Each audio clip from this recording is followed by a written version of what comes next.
الحمد لله رب العالمين والصلاة والسلام على رسوله الكريم اما بعد فاعوذ بالله من الشيطان الرجيم بسم الله الرحمن الرحیم۔ عزیزان گرامی قدر، السلام علیکم ورحمۃ اللہ وبرکاتہ۔ آئیے آج سیرت النبی صلی اللہ علیہ وآلہ وسلم کے حوالے سے وجوہ اعجاز قرآن، وجوہ اعجاز قرآن، وجوہ وجہ کی جمع ہے، یعنی اعجاز قرآن کی وجوہات کیا ہیں۔ تو اس میں پہلی وجہ ہے جس کے بارے میں آج گفتگو کریں گے، الایجاز۔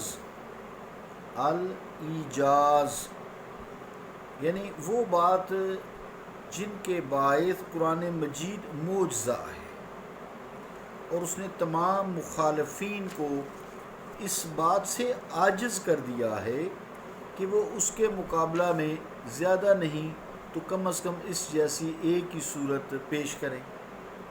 انہیں مختلف انداز سے چیلنج بار بار دیا گیا، لیکن کسی کو لب کشائی کی جرأت نہیں ہوتی تھی۔ فصاحت و بلاغت کے بلند بانگ دعووں کے باوجود مکہ کے سردار، جو اپنے جیسی علمی شخصیت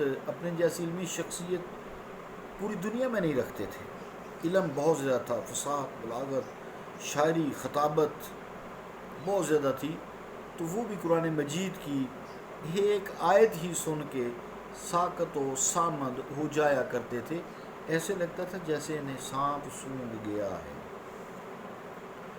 عزیزان گرامی کے چند ایک وجوہات کا آغاز کرتے ہیں آج، تاکہ ہم یہ بات سمجھ جائیں کہ وہ وجوہات کیا ہیں، اور ہمیں ہمارا یقین پختہ مل جائے کہ قرآن مجید اللہ کا کلام ہے، کسی انسان یا بشر کا یہ نتیجہ فکر نہیں ہے۔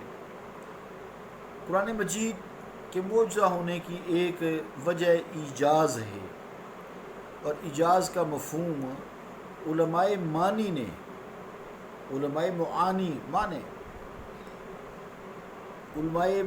نے یوں بیان فرمایا ہے، الایجاز قلت اللفظ و کثرت المعنی۔ ترجمہ کیا ہے کہ الفاظ کی تعداد بہت کم ہو، اس کے باوجود اس کے دامن میں لطائف و احکامات کے جو سمندر ٹھاٹھے مار رہے ہوں وہ بے کراں ہوں۔ مراد کیا ہے کہ یعنی چند الفاظ میں کثیر التعداد معانی کو سمو دیا گیا ہو۔ مثال کے طور پر اس پہ غور کیجیے، قرآن کی آیت ہے وَلَكُمْ فِي الْقِصَاصِ حَیَاتٌ۔ یہ حیاتن ہوتا ہے، اس کو حیا پڑھتے ہیں، میں نے جان بوجھ کے حیات پڑھا ہے تاکہ کیا تو غلط ہے لیکن تاکہ سمجھنا آسان ہو جائے۔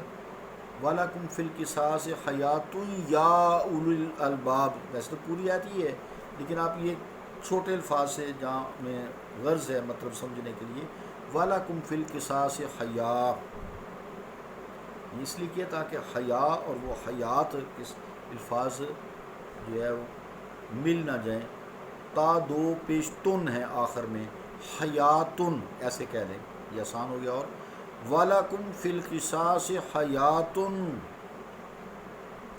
اس میں صرف 3 لفظ ہیں لیکن یہاں اس میں معانی و معارف بیان کیے گئے ہیں، اس کی کوئی انتہا ہے ہی نہیں۔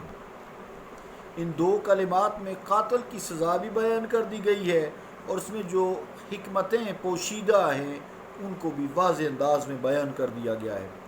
اس آیت کریمہ میں قانون قصاص یعنی قتل کا بدلہ، قصاص کہتے ہیں بدلہ، تو قانون قصاص کی علت اور حکمت بیان کی جا رہی ہے، یعنی اگر بے گناہ قتل کرنے والے کو اس کے جرم کی پوری سزا نہ دی جائے گی تو اس کا حوصلہ مزید بڑھے گا، اور مجرمہ ذہنیت کے دوسرے لوگ بھی نڈر ہو جائیں گے اور قتل و غارت کا بازار گرم کر دیں گے۔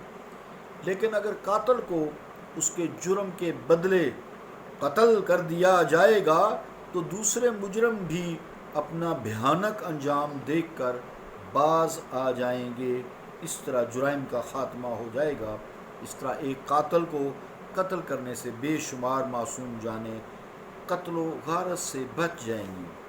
آج کل جیسا کہ عزیزان گرامی قدر آپ دیکھ رہے ہیں کہ بعض ملکوں میں، ہمارے ملک میں بھی زور دیا جاتا ہے، اسلامک کنٹریز میں زور دیا جاتا ہے، بعض ملکوں میں، یورپ میں، کافر ملکوں میں قتل کی سزائے موت جو ہے وہ منسوخ کر دی گئی ہے، اور وہ دلیل یہ پیش کرتے ہیں کہ یہ سزا ظالمانہ ہے اور بہیمانہ ہے۔ استغفر اللہ، اللہ کا کلام ہے۔